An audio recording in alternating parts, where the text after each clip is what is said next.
Hi there, my name is Gail Carelli, and I am an Assistant Attorney General with the Department of Justice, and I represent DHHS Child Welfare, and I'm here today with Sara. Sara? Hi, I'm Sara DePasquale, and I'm a faculty member at the UNC School of Government with an expertise in child welfare. And we're here so that we can present this training for you, drafting abuse, neglect, and dependency petitions with and without a request for non-secure custody. We have 3 objectives for you today. The first objective is for you to learn how to properly draft an abuse, neglect, or dependency petition. The second is for you to know how to do that and why to file a petition. And the third is to help you identify when non-secure custody of a juvenile is needed and when that is necessary to learn how to properly request the non-secure custody order. And another reason why we're doing this training is because not all of you have access to your attorney 24 hours a day, 7 days a week.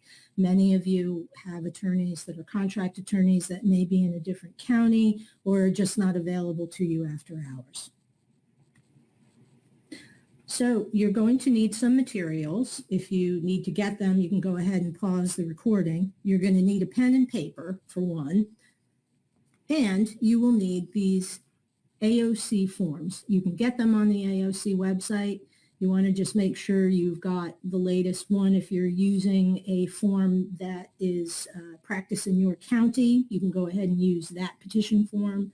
But you'll also need the affidavit as to the status of the minor child, the service member's declaration, the summons, and the non-secure custody order.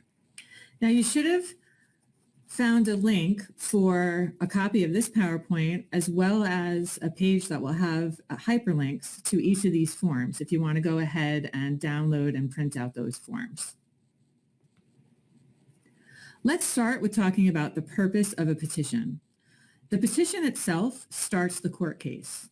The reason why you're filing a petition is that after you've screened in a report, you've completed an assessment, you've made a determination that there is a court action that's needed in order to protect the child. The only way that court action can be started so that the department can take steps to protect the child is to file the petition. The other purpose of the petition is it actually names all the parties in the case. That will include your county DSS, that will include the child or children if more than one is involved, and it will list all the respondents, that it's parent, guardian, custodian, or caretaker, whoever's involved in that child's life. It also is going to provide notice to all of the parties that you have filed the petition and what it is that you've asked the court to do. It identifies what will be addressed in court, and it is limiting. What I mean by limiting is that the court will only be able to address what you've alleged, and so if you've alleged neglect, the court can't look at abuse. So what you put in the petition gives notice not just to all the parties, but to the court as to what's at issue, why you've asked for protection for this juvenile. The reason why the petition is important from the court's perspective is that the court cannot act before a petition is filed. There's this legal term, it's called subject matter jurisdiction, and it doesn't need to scare you. What it means, what subject matter jurisdiction means is it gives that court the authority to act. Without a petition, the court has no authority to do anything. The court shouldn't be talking to you. The court can't enter any orders. There must first be a petition that's filed with the court for that court to have that legal term, subject matter jurisdiction. The petition is also important because it addresses issues that are set out in the Juvenile Code. The Juvenile Code are the statutes that address child welfare, and they were created by the North Carolina General Assembly. One of the laws in the Juvenile Code specifically lists purposes for a child welfare system, and one of those purposes is to provide procedures that ensure fairness and equity and protect parents' and children's constitutional rights. And the notice of the petition and the petition itself is part of what does this. In addition to receiving notice of what this court case is all about, it's going to give the respondent, whether that's a parent, guardian, custodian, or caretaker, an opportunity to be heard at a hearing on what's been alleged. And that respondent is going to know what was alleged by what you've included in your petition. Okay, we're going to do an exercise. Go ahead and take out your pen and paper. And then also the petition form. If you haven't downloaded and printed that out, do that now. And we're going to give you a case scenario. It might be helpful for you to take notes while we're doing the case scenario. Right. So law enforcement has responded to a domestic violence call. The officer reports to DSS that they're at a DV incident. Mom and dad are present, and so are their young children. Dad is being arrested, and mom is unable to care for the children, sorry. And you should assume that this case has been properly screened in, and the decision was made that it is an immediate response. So the assessment worker will say that to you. You go to the home and you see 3 officers. The father's handcuffed in the back of a police car. The officer tells the worker that dad's been arrested for assaulting mom. This is the 4th time. He's been convicted twice of assault on a female, with mom being the victim, and the last charge was dismissed because mom refused to cooperate. The officer says that the parents have been drinking heavily. You go into the house, and mom is in the living room holding an infant and a beer, and both are crying. Another officer is talking to the mother. Her words are slurred. She appears to have a bruise and a cut over her eye. Furniture is upended, empty beer and liquor bottles and broken glass are in the living room. You proceed into the kitchen. You see yet another officer, and he is trying to coax a child out from under a kitchen cabinet. You also notice there's a lot of dirty dishes and empty beer and liquor bottles on the cabinet. The social worker and the officer attempt to speak with the child, and he says that he hides in the kitchen cabinet whenever mom and dad yell and throw stuff at each other.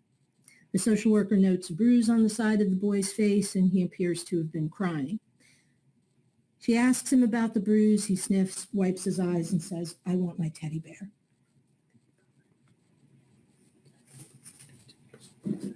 Mom says her boyfriend is sometimes violent, so we're back out into the living room now. She's never taken out a protective order. When he's arrested, he bonds out and he returns home. Mom says he's not a bad person. He only gets violent when he's drinking beer. Today's his birthday, and she bought him whiskey to celebrate. She says she's the only one that drank beer. And when asked about the child hiding in the kitchen, she says he always does that. Now, there's 2 things of importance that you want to note here. That mom seems to still be saying that dad only gets violent when he drinks beer, which is clearly not the case because he was drinking whiskey and got violent. And secondly, if the child says that he hides when mom and dad yell and throw stuff at each other, and mom reports that he always does that, one could then infer that they're always yelling and throwing stuff at each other. So question, can the worker file a petition alleging abuse, neglect, or dependency? What do you think? Is this a case where you would file a petition? Yes, this is a case where a petition should be filed.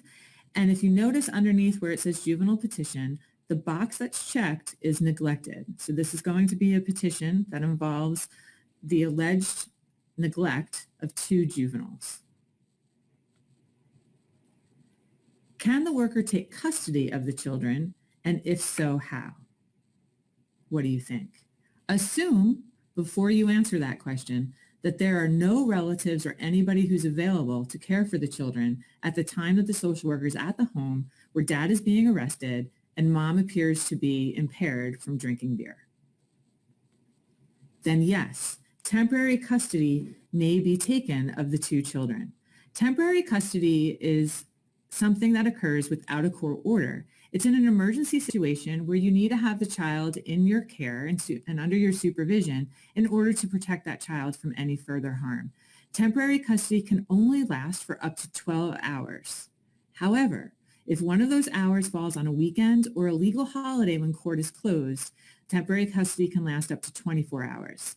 This 12 or 24-hour period essentially gives you time to make sure the child is safe and to draft your petition and file it with the court, or if it's practiced in your county, to contact your attorney to be able to discuss the case with the attorney and have the attorney move forward with drafting a petition. For purposes of this training, we're talking about when you have to draft the petition yourself. And the last question for right now is, can you as the social worker seek non-secure custody for these juveniles? And if so, how can you do that? What do you think? The answer is yes. You can seek non-secure custody so that you can have the child in protective custody, essentially, for more than those 12 or 24 hours. But you first must file a petition, and then you can make that request to the court for non-secure custody. So at this point, you want to pause the recording and write down your allegations for the petition. And when you're done, restart the video. We think this should take about 5 or 10 minutes. Okay, let's go over the allegations. Here's one example. Social worker responds to DV incident. Parents were both drunk. Father was arrested for assaulting mother. Father has a history of beating mother while children are present. Social worker noted crying infant and terrified child hiding in a kitchen cabinet. House was filthy. Non-secure custody is necessary to protect the children. And here's example 2. I'll just sort of summarize the highlights of it, but worker observed empty beer cans and liquor bottles in the kitchen and living room, broken glass on the floor, a chair on its side, and a lamp on the floor. Mom observed Jenny Smith was observed slurring her words. She reports her boyfriend, Jack Jones, hit her. Mr. Jones admitted to law enforcement consuming 2 bottles of whiskey. He was placed under arrest. One child observed in a kitchen cabinet where he stated that he hides when mom and dad yell and throw stuff at each other. And it also mentions that Mr. Smith Miss Smith, has been assaulted twice, and Mr. Jones has been convicted twice, and that Miss Smith is married to a William Smith, whose last known address is in Boise, Idaho, and Miss Smith reports that she's not seen him in years. And then at the bottom, you've got that the respondents have failed to protect the children from DV. Respondent mother fails to acknowledge her part in allowing the children to be exposed to DV, and that both respondents were impaired and unable to safely care for their young children. So which one does your petition resemble? Is one better than the other? Yes, the second one is better, and it's not just because it has more words. So let's talk about how to write allegations in a petition. Your allegations should be based on facts, and those facts are going to come from your observations, quotes. What has mom said to you? What has dad said to you? What documents were you able to obtain and review? What is part of your case record? And when you have those facts based on the observations and quotes from what people have told you, as well as documents, you want to write your petition and include those factual allegations. They should be precise and specific. They should address behaviors. And ultimately, they should be able to be proved, because ultimately what you've alleged in the petition is what's going to be at issue at an adjudicatory hearing. So let's go back to the examples. In example 1, you've got that parents were drunk, the house was filthy, that dad beats mom, and that there's a terrified child. And then the conclusory sentence of non-secure custody is necessary to protect the children. Versus example 2, where you've got the word observed, and mom reports, and the child or mom appeared to, dad admitted, assault in the presence of the children. It also includes information about the fathers and includes a rationale for the request for non-secure. What you can see from these 2 petitions is the first one included opinions, and you want to avoid opinions. Those are subject to interpretation, and they're more difficult to prove. They're not really specific. So words like drunk or high, that's an opinion. Filthy, dirty, disgusting. A hoarder, or the house is a hoarder house. The house is dangerous or unsafe, and it doesn't include an explanation as to why it's dangerous or unsafe. Instead, you want to try to stick with facts as opposed to opinions. Those can be your observations or things that people have told you, or again, things you've reviewed in documents, or maybe pictures you've seen. So instead of using drunk or high, you'd want to say what makes you believe that they're drunk and high without including that opinion of the word drunk. So, mom was slurring her speech. Perhaps mom was falling down or unable to be woken up. that she was unfocused or she wasn't able to understand what you were saying. Instead of filthy or dirty or disgusting in describing a house, what was it? Were there dirty dishes everywhere? Was there feces on the floor? Was there piles of garbage strewn throughout the house? Did the house smell of urine and feces? Rather than saying that the house is a hoarder house, explain the condition of the house. Was it filled with furniture and papers and other objects so that you were unable to move around? Were you unable to sit? Is it impossible to see the tops of surfaces because of the papers, furniture, other items that were stacked? And finally, when you talk about something being dangerous or unsafe, you need to have that explanation. What is it that makes it dangerous or unsafe? Did the house have holes in the floor? Are there exposed electrical wires? Are there trip hazards throughout the house? Is it wintertime and there's no heat? Is there a dog and is that dog aggressive? Those are the types of allegations that should be included in your petition. Again, you can see opinions, they're bad. Observations based on the facts based on observations, those are good and what you want to focus on in your petition. We're going to go ahead and look at a sample of a petition related to the allegations. The young boy who was hiding in the cabinet, his name is Billy. And so we're going to pull up Billy's petition.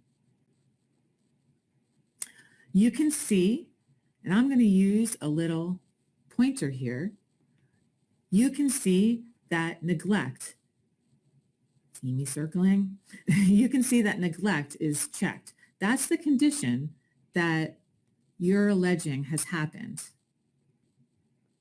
Now I'm going to try to scroll down. Here we go. You also have to complete not just that checkbox at the top that says what condition you're alleging has happened for these juveniles, but you have to address how. And so paragraph 4B is a section, and you can see that at the top of the page, that addresses why you're saying the juvenile is a neglected juvenile. This form includes the definitions that make up neglected juvenile, and you can see that 2 of them are checked in this particular case based on the facts that the social worker has alleged based on their observations. And that includes that the juvenile's parent, guardian, custodian, or caretaker does not provide proper care, supervision, or discipline to the juveniles. And it also includes the juvenile's parent, guardian, custodian, or caretaker creates or allows to be created a living environment that is injurious to the juvenile's welfare. It's worth noting that the vast majority of your neglect petitions are going to include checkbox 1 and 5. Now you can see typed in all caps, it says see attachment. It's not enough to just check the boxes. You need to include your actual factual allegations.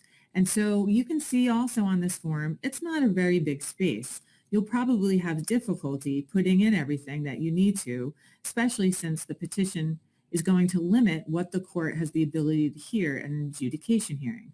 So this one says see attachment. We're going to go back to what the attachment is. And that attachment is the allegations that we used in example 2. And so rather than try to fill all that in on that small space on the form, you've written see attachment, and you have a separate paper that's attached that has the typewritten factual allegations. There's a lot more to the petition than just the allegations. I just focused on 2 little parts of the form. So let's talk about that. First, there's a caption, and the caption is the name of the case. So it will say in re and the child's name and the child's initials. It's best practice for you to have one petition for one child. So in this case, we have Billy, who was the boy that was hiding in the cabinet, and we also have the infant that was on mom's lap crying. You would have 2 petitions, one for Billy and one for the infant, whose name is Jackie. However, the law does allow, and your county might use a practice where you have one petition where you list multiple children. And so you would have one petition that names both Billy and both Jackie. If that is the practice in your county, you must be sure to include allegations about each child. So if you have one petition that names Billy and Jackie, you have to have allegations that apply to both Billy and Jackie. We're going to look at the PDF. We're going to go back to Billy's petition. I'm going to scroll back up for that caption. And you can see that it says Billy Smith, in the matter of Billy Smith, his address. You must include his date of birth, his age, his race, and his sex. If you were going to include Jackie, you would have to then add Jackie in that same box where Billy is, and you would have to be sure to include Jackie's date of birth, her age, her race, and her sex as well. Moving on, there's also a paragraph number 2 on the petition that says the information required by, and then it cites a general statute, the affidavit as to the status of the minor child is attached and incorporated herein. This is often referred to as the UCC-JEA affidavit. We're going to talk about that later when it's time for you to complete that form and attach it to your petition. Then we have box 3. Box 3 is what identifies who all the respondents are. You need to include their name, their relationship and title to their child, their address, and their telephone number. If you only have a last known address, you put that in there. If you don't have a telephone number, you would leave that blank. But it's important to list each parent, as well as, if there is, a guardian, a custodian, and or a caretaker for a child, to list them all here. Now, one thing that's very important is you can see that I've circled parents. You need to address both parents, even if they're both not present. The only time you wouldn't include a second parent is if that parent has died, if their parental rights have been terminated, if it's a single parent adoption. Otherwise, you want to try to include both the mother and the father. Or if you have a situation where it's two mothers, you would include mom 1 and mom 2, but be sure to address both parents. So let's talk about that in terms of our scenario. We're going to continue it a little bit. So when the worker's interviewing the mother, she states that she's married to William Smith. They've been separated for 3 years. The oldest child, Billy, is William Smith's child. She also has been living with her boyfriend, Jack Jones, for over 1 year, and the infant, Jackie, is Jack's daughter. So when you're talking about filling in the respondents for Billy's form and for Jackie's form petition, who do you include as the parents for Billy? And who do you include as the parents for Jackie? We're going to look at each of their petitions because they're going to be different. So in pulling up Billy's petition, you can see in that box that's towards the bottom of your screen, it has name, relationship and title, address and telephone number. The telephone numbers aren't known, so they're not filled out. But in terms of name, we have Jennifer Smith, and she's mom, and we list her address there, 123 Anywhere Street, Jamestown, North Carolina. We hope you like that address. We also have William Smith. William Smith is Billy's father. We only have a last known address for William Smith, which is in Boise, Idaho, and so that's what's included here. Now we know that William Smith is Billy's father because mom has told us. Also, mom has said that she's married to Mr. Smith. In North Carolina, something you need to know about parentage is if a mother is married at any time from a child's conception to and including the child's birth, that child is presumed under the law to be the legitimate child of that marriage. And that means that the spouse is considered to be the parent for that child. And so even if mom hadn't said, well, Mr. Smith is Billy's father, he's basically William Jr., but we call him Billy, because mom was married to him when Billy was born, you would list him as father. And then we have mom's live-in boyfriend, Jack Jones. Well, Jack Jones is not Billy's father, but he is living in the home and he's responsible for the health and welfare for Billy, along with his child, Jackie. And so he's a caretaker. And so you're going to list Jack Jones and identify his relationship to Billy as a caretaker and list his address, which is the same as mom's, 123 Anywhere Street, Jamestown, North Carolina. Now let's go ahead and look at Jackie's petition. We're in that same box. And mom is the same, so we have mom, Jennifer Smith, listed as mother with her address. Then we have to include William Smith. Remember what I just said about the legal presumption that a child is a legitimate child of the marriage if mom is married at any time from that child's conception through birth? Well, although mom's been separated from William Smith, she's still married to him. And so you would identify him as the legal father, and again include his address, which in this case is the last known address. And then we have Jack Jones. Now, Jack Jones isn't a caretaker in this particular case because mom has told you that Jack is Jackie's father. And so you're going to list his relationship as the alleged father. One of the things that this does is it puts the court on notice that paternity is going to be an issue for Jackie. It's not an issue for Billy because you've listed Jack as the caretaker and William Smith as the father. But based on legal father and alleged father, relationships and titles you've included here on Jackie's petition, the court is now going to know paternity is an issue. Let's go back to our PowerPoint. So it's good practice to identify your dads early. Ask mom, are you married? Have you ever been married? Are you divorced? Ask relatives if there are any. This helps the court obviously identify the parties, helps you identify the parties and fill out the form accordingly. It addresses paternity, and it's going to impact placement and reunification. Moving on. Going back to our petition, if you remember, I said box 4 is where you put in the specific information about why the child is, in this case, neglected. But if you had alleged abuse and or dependency, it would include that specific information there. At the very bottom of where you include that they're neglected, abused, or dependent, and you have your factual allegations to support it, the form itself has a request for a relief. Essentially, it's telling the court what it is you want the court to do.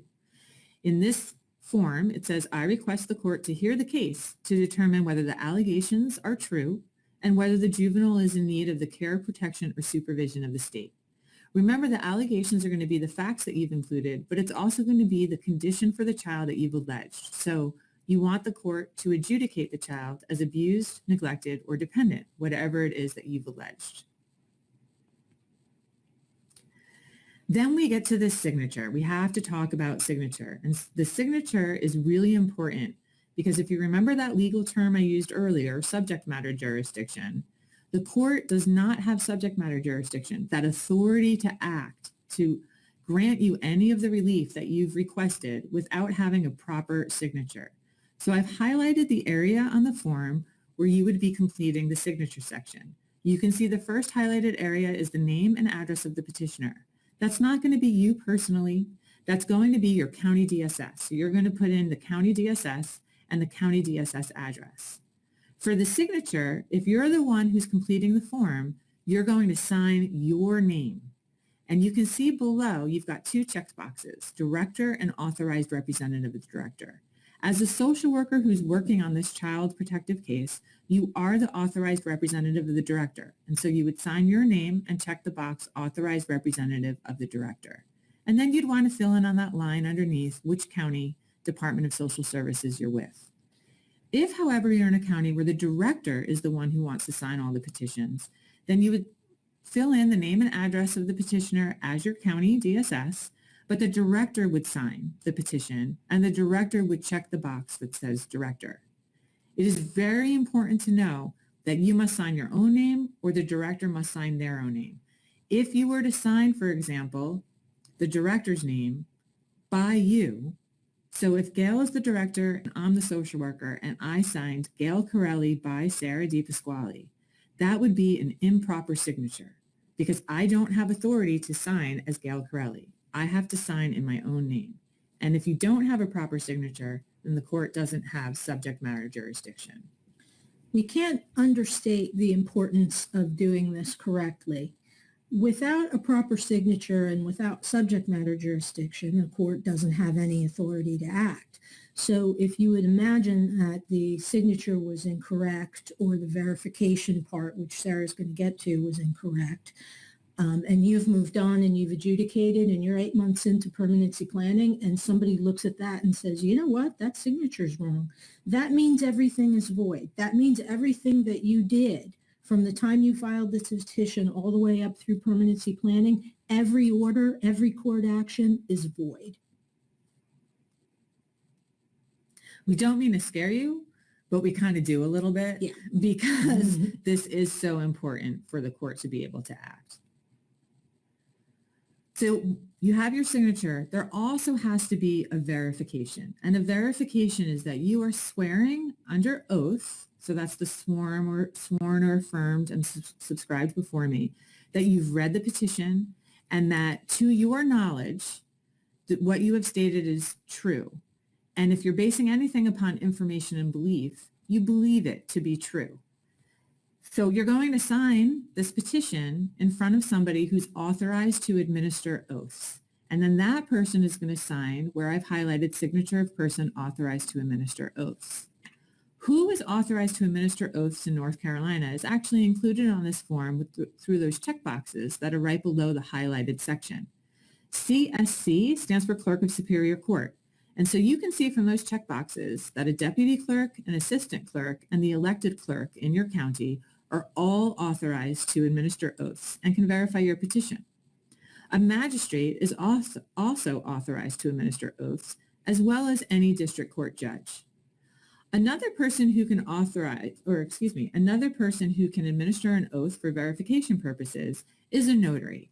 One important thing to note with a notary that's different from the clerk or the magistrate or his district court judges, they must include when their commission expires, and they need to include their actual seal on the petition. Again, even if you have a proper signature, if you don't have a proper verification or no verification at all, the court is not going to have subject matter jurisdiction, and everything Gail just said about things being void is what will happen in your case. So best practice is, of course, having your attorney do all this work. But this webinar is specifically to, teach you guys how to do it. If your attorney was drafting or filing the petition, then they would be required under the rules to sign. However, if you're doing this yourself, you just leave that blank. We have a lot of other forms, unfortunately. And we're going to go through them one by one. Yes. Okay. So the affidavit as to the status of the minor child, also called the UCCJEA affidavit, is another form that you have to do. And we're going to... And I believe we're going to, yes, we look are. at the PDF. We're going to pull that up, and we're going to pull it up for Billy. Right. So this form, you should take note that it's not specific to DSS because this form is also used in private custody actions. So instead of having in re, you've got a plaintiff and a defendant, even though technically speaking, DSS is not a plaintiff and the parents are not defendants, they're petitioners and respondents. Anyway, your plaintiff is your Department of Social Services, and the defendants are the respondents, the parents. So you've got Jennifer Smith there, Jack Jones, and William Smith. Now, the important thing about this form is for Billy. You have to go back 5 years of where Billy lived and with whom and where he lives now. And that's going to put the court on notice just in case there may be an out-of-state custody action. Now, as you can see from November of 2021, Billy lived with Jennifer and Jack right there in Jamestown, North Carolina. But before that, from his birth until November of 2021, he lived in Boise, Idaho with Jennifer Smith and his father, William Smith.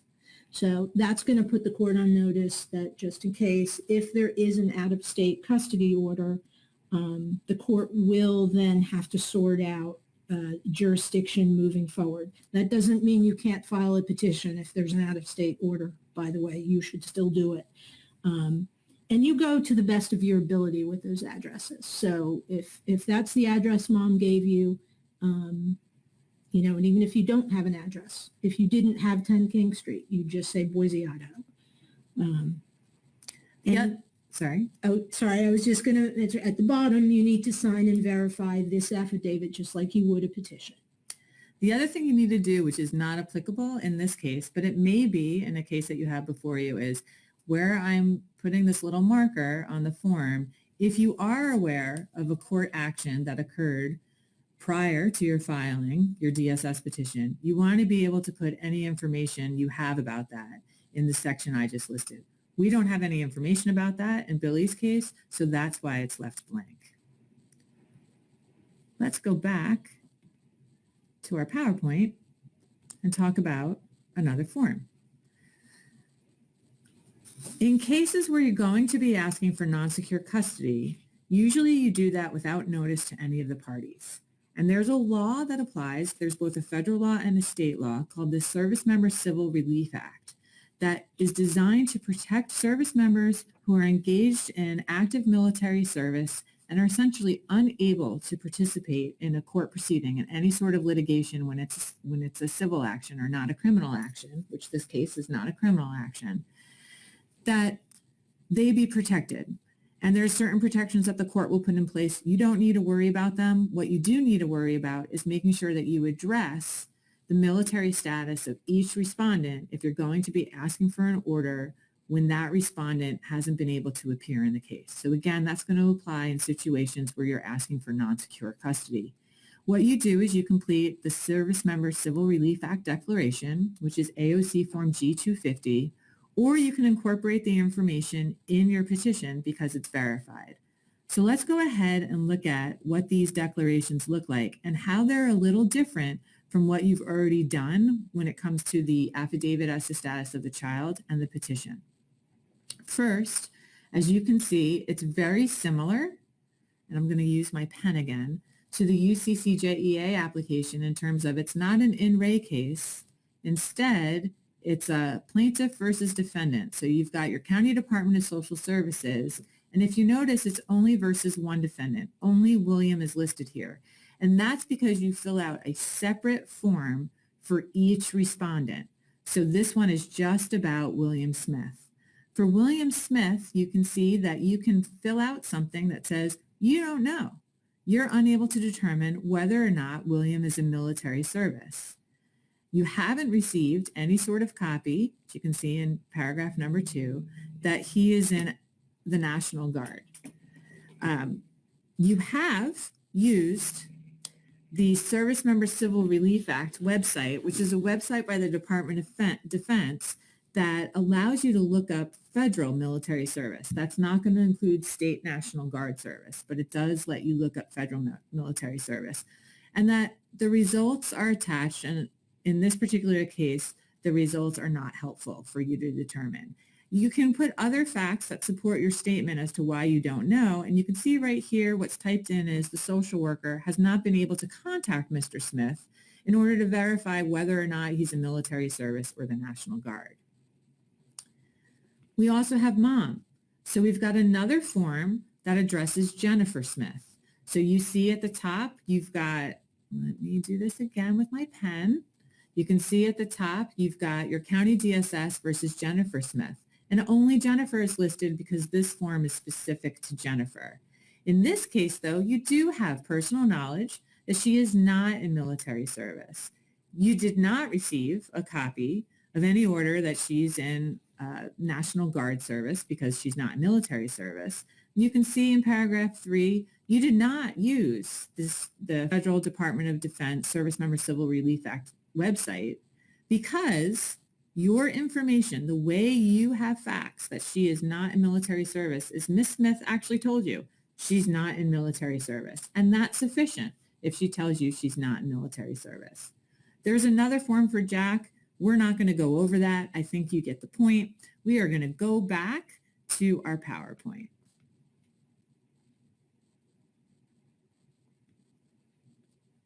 The summons.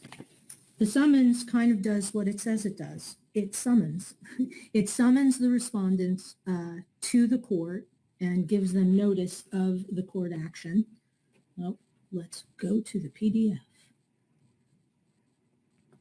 So we're going to go ahead and we're going to pull up Billy's summons. Right.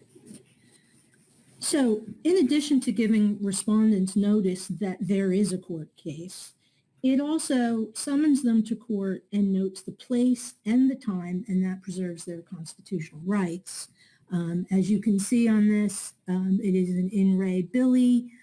We've got Jennifer Smith, Jack Jones, and William Smith listed there. Now for Billy, Jennifer Smith, the checkbox for parent, Jack Jones, other, and he is considered a caretaker. And then for William Smith, the checkbox for parent. And then, of course, the checkbox for neglected. The notice to parents about their right to a lawyer, that will be where the clerk will put in the names and telephone numbers of provisionally appointed counsel for the parents. So you leave that blank. The most important thing for you to fill out on this form is the notice of hearing on the need for continued non-secure custody. And that one's right in the middle there. Now, if you happen to be one of those lucky counties that has their court dates for the next several months, and you know what your court dates are, so you know when pre-adjudication would be, and if you scroll down a little, there's another there for notice on the hearing, and that's your actual adjudication hearing. You can put that in there. However, most of you are probably not going to know that. So let's scroll back up, and you want to put the date of the hearing, the time, and the place for the notice of hearing on the need for continued non-secure custody. Now, we're going to get into non-secure a little bit more later, but if you had a magistrate or somebody other than a judge signing your non-secure, then you will likely be going to court the next day unless you're doing this on a Friday or a weekend or the day before a holiday. If it's a judge, you've got 7 days. But again, we'll talk more about that later. And note that if you don't have non-secure custody, then obviously you would not fill out this section because there would be no hearing on the need for continued non-secure custody. And the rest of the form is filled out by the clerk. So there's no verification or anything you have to worry about with this one. So we're going back to our PowerPoint. So it's back to me and that legal term that you're all sick of hearing, subject matter jurisdiction. Again, remember, you've got to file the petition with all the attachments now. So in this case, you've got the attachment of the allegations for Billy, remember, and for Jackie. Remember, that was example number 2. You've got your UCCJEA affidavit. You have your SCRA declaration, and you have your summons. So what do? Well, when the clerk's office is open, the way that you start an action, the way that the court gets subject matter jurisdiction is you actually file all that paperwork with the clerk. So you're going to go to the clerk's office and you're going to file the paperwork with the clerk. What happens, though, if you have an after-hours emergency? And by after hours, I mean a situation when the clerk's office is closed. What do? All is not lost. Instead of going to the clerk's office, since it's closed, you're going to go to the magistrate and you will file the petition with the magistrate. When you physically give the petition to the magistrate and the magistrate accepts that petition from you, that is considered filing when the clerk's office is closed. And one thing that's important to remember is that whether you're going to the clerk or to the magistrate to file that petition, you're not including the non-secure order with that paperwork. You're not filing that one yet. Right, so you're filing the petition and its attachments. Again, if you've attached allegations, your SCRA form, your UCCJEA form, and your summons. So do we need non-secure custody in this case? It's not needed in every case, remember that. But in this one, yes. So let's talk about how Gail got to yes. She gave you a little cheat sheet for a question we're going to have later on, so remember that. There is specific criteria for when non-secure custody is appropriate, and that's why non-secure custody isn't needed in every single case. But it is appropriate and needed in cases if one of the criteria is met. And lucky for you, that statutory criteria, the criteria that the law requires, is actually listed on the AOC form, which is the J150 form. You can see that there are 6 checkboxes under A through F. Those are the criteria, and there has to be only one of those that apply. You may have a situation where more than one applies, and if that's the case, you should check the appropriate amount of boxes. But if only one applies, that's sufficient. So let's review that criteria. One is if the juvenile has been abandoned. Another is if the juvenile has suffered physical injury, sexual abuse, or serious emotional damage as it's defined by the definition of abused juvenile. A third is the juvenile is exposed to a substantial risk of physical injury or sexual abuse because their parent, guardian, custodian, or caretaker has created conditions that are likely to cause the injury or abuse, or they fail to provide or they're unable to provide adequate supervision or protection to the juvenile.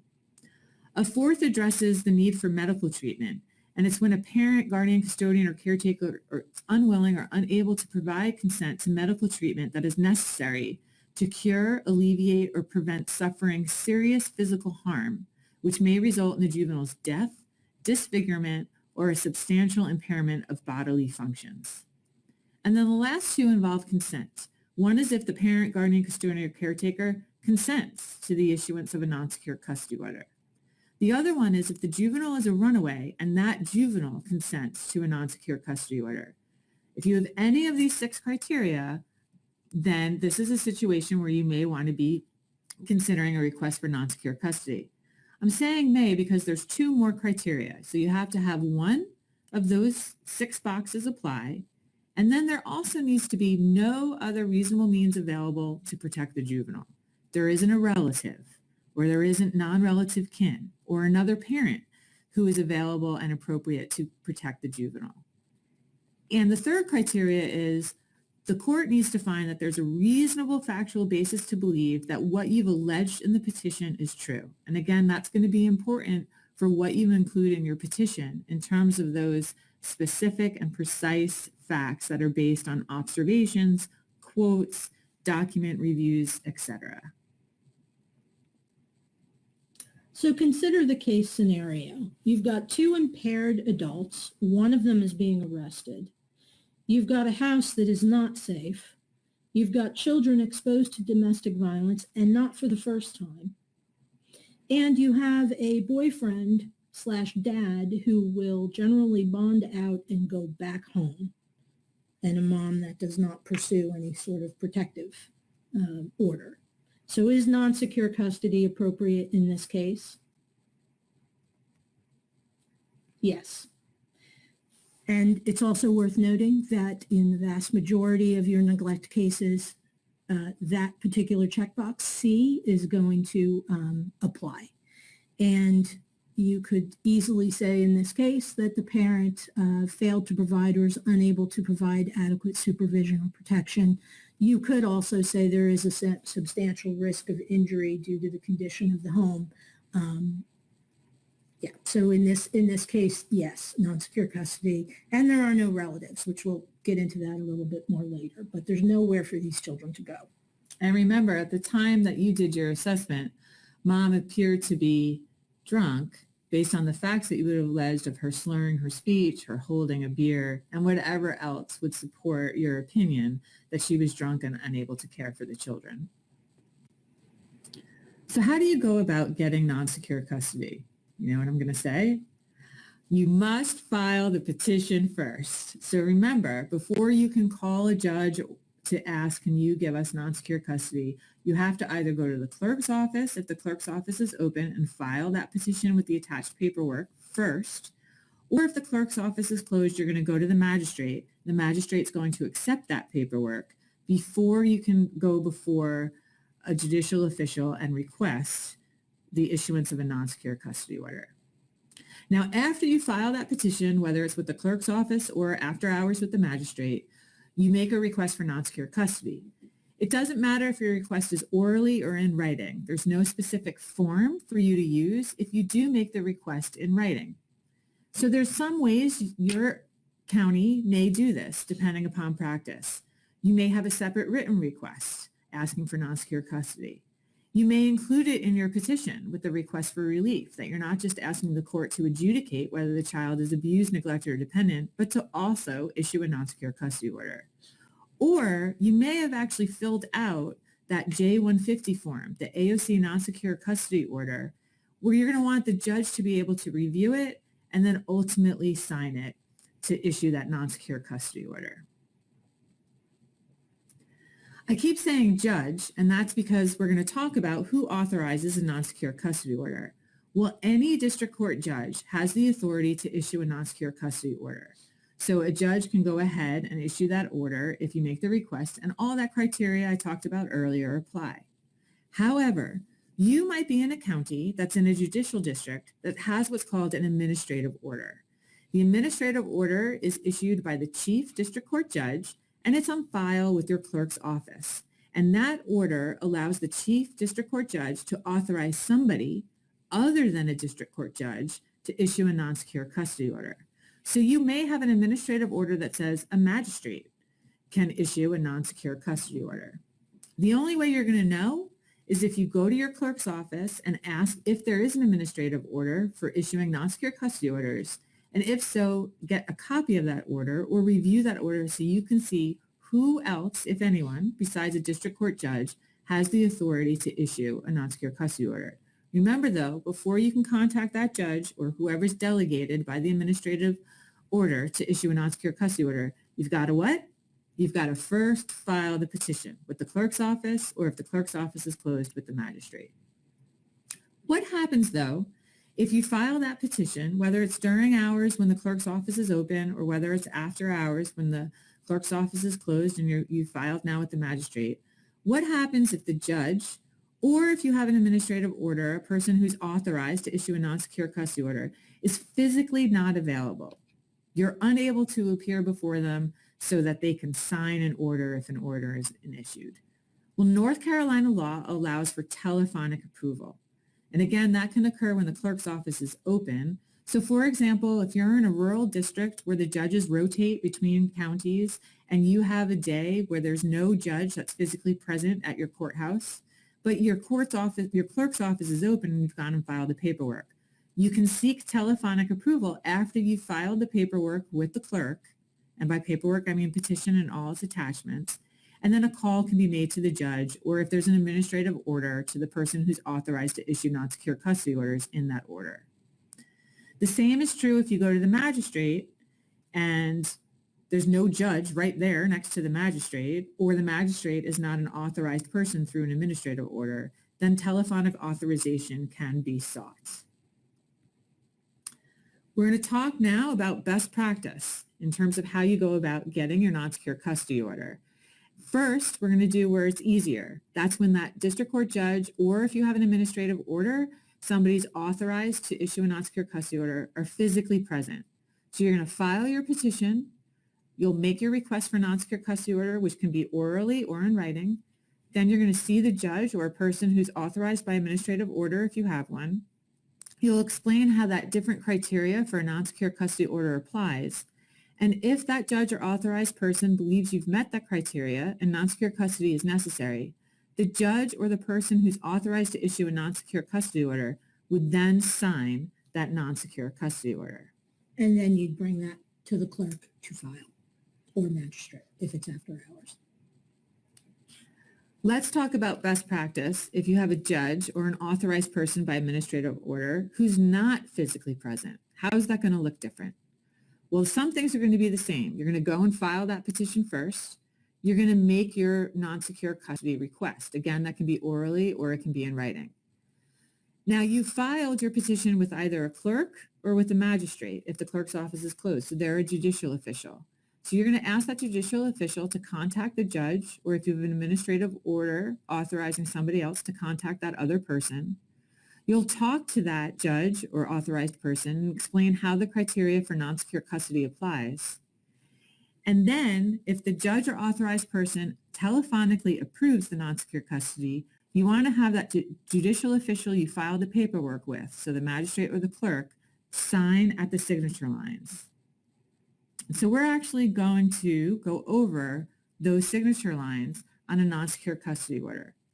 So you can see where right below where I have that green box, that it says signature of judge or judge's designee. That's going to be the person, whether it's the judge or the person who's authorized by administrative order to issue a non-secure custody order. They're going to go ahead and sign it if you're able to do this before them, so they're physically present. And then they're going to actually write in their name. So they're going to print their name. And then they're going to check whether they're the judge or the judge's designee. They're also going to put the date and the maximum duration of custody. As I said earlier, if it's the judge, it's 7 days. If it's an authorized person, it's 1 day. Now, when they're not present and you need telephonic approval, obviously the judge or the authorized person cannot sign their name on the form because they're not there. You're doing this by telephone. So instead, what's going to happen is the name of the judge or the judge's designee is still going to be printed in that box that says name of judge or judge's designee, and the check for judge or judge's designee will be made depending upon who they are. But this middle box in the bottom line that says name and title of person receiving telephonic approval and signature of person receiving telephonic approval, that should be the judicial official. And so that's going to be the clerk or the magistrate. And the reason why is it's the court that's issuing this order. And so you need somebody from the court to go ahead and sign this order. It should not be you. Even though you've talked to the judge or the authorized person and they've told you that they're approving the order, you're not a judicial official. Orders do not come from DSS. Orders come from the court. And so you don't want to be in the position of signing as the only signature on this order for the reason why a child can be removed from the custody of their parent, guardian, custodian, or caretaker. And we realize the form may be a little bit confusing, and hopefully we can get that changed one day. But like Sara said, the order has to have the signature of a judicial official, and that is not you.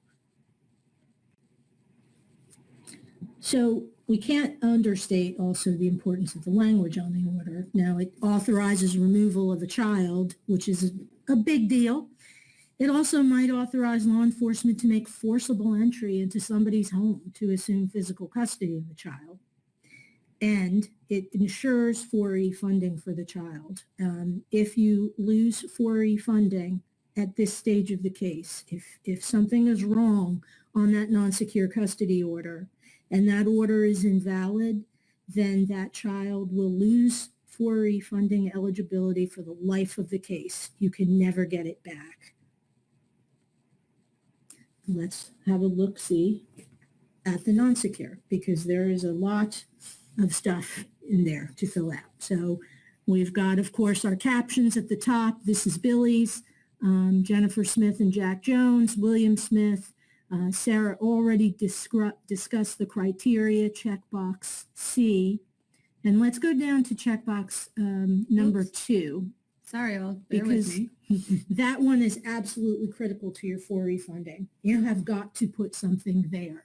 Now, in this case, there's no prior history with this family. There's no relatives available. And that was really all the department could do. Mom may have given the social worker some relatives, and they made efforts to contact those relatives, and none of them responded.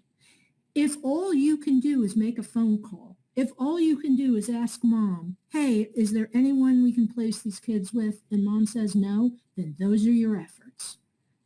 You could use checkbox 3 and say you were precluded by an immediate threat. We encourage you not to do that. That can cause some a 4E Pandora's box that you do not want to open, and you shouldn't open if you don't have to. Scrolling down, checkbox 4A. That covers ICWA. You want to fill that out. Now, in this case, you don't know. The social worker doing this form didn't know if the child was an Indian child or had reason to know that the child was an Indian child. The court is going to continue to make that inquiry, by the way. So even if you don't know it at the time you did this form, it's going to come up again in your continued non-secure custody hearing. So you want to continue to look into that, have a conversation with mom about it. If you finally get in touch with Mr. Smith out in Boise, ask him, etc. As we go down, checkbox number 5 is going to be important if you are going to ask the judge for the authority to enter private property to take physical custody of the juvenile. And that's going to be important if you want law enforcement assistance to do that. So be aware of checkbox number 5. And then number 6 addresses placement. If there is a former foster parent, non-relative kin, other persons with legal custody of a sibling that would or would not be appropriate for placement. In this case, there isn't, so we left all of that blank. Then going down to the order part of the order. This is ordering law enforcement or a DSS to do certain things. So checkbox number 1 orders DSS place the juvenile in a licensed foster home. Now, if you had some other home, not a licensed foster home, that you want to place the child with, you would write that person's name there. And that goes back to the box where non-relative kin, person with legal custody of a sibling, you need to identify who that is there. We don't have anybody like that in this case, so that's blank. This section also addresses the department's ability to consent to routine medical and dental care, as well as emergency medical and dental care. And it addresses a CME. If you've got one of those situations, you're probably going to need to talk to your DSS attorney. And then finally down there, the checkbox number 2, same as what you put on the summons. That's going to be your date of your first non-secure. So within 7 days if it was signed by a judge, or the next day of court if it was signed by the designee. So you've got to put that in there. And then, of course, number 3 is going to go towards the court ordering DSS to, if the juvenile is a member of a state-recognized tribe, to notify that tribe and to continue to make efforts to notify relatives if applicable. And then the return on the order is going to be filled out by the sheriff or the law enforcement. And then also to any law enforcement there right in the middle of your page. That is very important, because if you want the assistance of law enforcement to enter private property, forcible entry into private property, you need to make sure that the judge or designated person has authorized you to check those boxes, because that is the only way you're going to get the help of law enforcement in that situation. So moving on with our PowerPoint. Okay, so in this case, as I said earlier, there were no relatives. There's no history on this family. But if there was, if you had had prior history with this mom, you want to put that in your checkbox too for reasonable efforts. So in this, scenario where there is prior history, the department had an open case with mom. She's been referred to substance abuse treatment, individual therapy has been inconsistent. And the reason why that's important is that the work that you've done with the family would be considered reasonable efforts to prevent or eliminate the need for the juvenile's placement, and that's going to be crucial for 4E funding. And you would also want to include that in your petition attachment. So when the order is granted, the copy of the order and the petition and the summons will be served on the respondents, and that, according to your county practice, most likely your local sheriff. And then you would assume physical custody of the child. The hearing on the need for continued non-secure custody is going to be held within 7 days if the judge authorized the order, or the next dated district court if the designated person authorized the order. However, it's possible that the judge or the authorized person, if you've got an administrative order in your district, will deny your request for non-secure custody.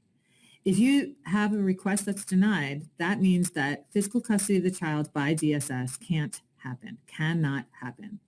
So you do not go and get the child. If you had a situation where, in this case you did, that the child or the children, Billy and Jackie, were taken into temporary custody. Remember, that was the 12 or up to 24-hour hold, essentially, so that you can file the paperwork.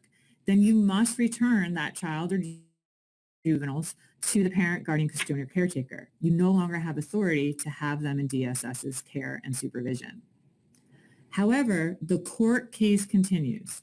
Just because a non-secure custody order request is denied doesn't mean that the case is over. Instead, you're going to have what's called a pre-adjudication hearing, and ultimately you'll wind up having the adjudication hearing to address all the issues that you've alleged in your petition, those factual issues and the condition that was alleged, whether that's abuse, neglect, or dependency for the juvenile or juveniles. We are at our conclusion, folks. So, in summary, we hope we've given you a good overview of how to properly draft and file a petition, and when and how to request non-secure custody. What you should take away with this is that you may have questions, and that's great. If you do, talk to your DSS attorney or your supervisor. Always make sure you're using the current forms, and they will be dated at the bottom. So if you're not sure that your county is using a current form, you can always download the one from the AOC and look at the date on the bottom and make sure that you are. And then also know if your judicial district has an administrative order designating someone other than a judge to approve non-secure custody orders. We hope that this has been helpful. This was for you, and we hope that you're able to improve your practice in terms of drafting and filing petitions, that you understand why you need to go ahead and file a petition and how to go ahead and seek a non-secure custody order. Have a great rest of your day. Thank you.